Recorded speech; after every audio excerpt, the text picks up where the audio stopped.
তুরস্কের first lady এমিনে Erdogan এক খোলা চিঠিতে যুক্তরাষ্ট্রের ফার্স্ট লেডি মেলানিয়া ট্রাম্পকে গাজার শিশুদের প্রতি মানবিক সহানুভূতি প্রকাশে আহ্বান জানিয়েছেন।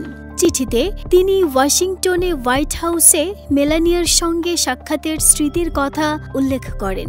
এমিনে এরদোগান লিখেছেন, ইউক্রেন যুদ্ধের শিশুদের জন্য মেলানিয়ার সহমর্মিতা যেমন বিশ্বে আশা ছড়িয়েছে, গাজার জন্য একই ভূমিকা রাখা জরুরি। এলএমই সার্টিফাইড বিশ্বসেরা কপারে তৈরি ওয়ালটন কেবলস, যা আপনার স্থাপনাকে রাখবে সব সময় নিরাপদ।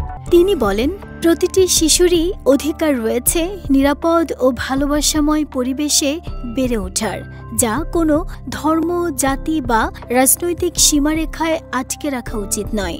গাজার পরিস্থিতি নিয়ে তিনি লিখেছেন, হাজারো শিশু পরিচয়হীন অবস্থায় কবরস্থ হচ্ছে, যাদের কফিনে কেবল লেখা থাকে অজ্ঞাত শিশু।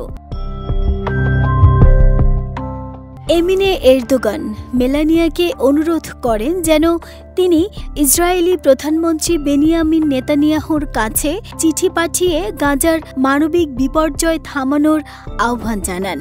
তার মতে, মেলানিয়ার কণ্ঠ ফিলিস্তিনিদের শিশুদের রক্ষায় ঐতিহাসিক ভূমিকা রাখতে পারে। চিঠিতে তিনি আরও উল্লেখ করেন, এখন পর্যন্ত 18,000-এর বেশি শিশু নিহত হয়েছে, তবে এখনও 1 মিলিয়নের বেশি শিশু বেঁচে আছে যাদের রক্ষা করা সম্ভব। শেষে এমিনে এরদোগান লিখেছেন, একজন নারী, একজন মা এবং একজন মানুষ হিসেবে আমি আপনার আবেগের সঙ্গে একাত্ম। আমি বিশ্বাস করি আপনি গাজার শিশুদের জন্য আশার বার্তা তুলে ধরবেন। নাহিদার স্মৃতি, দেশ রূপান্তর।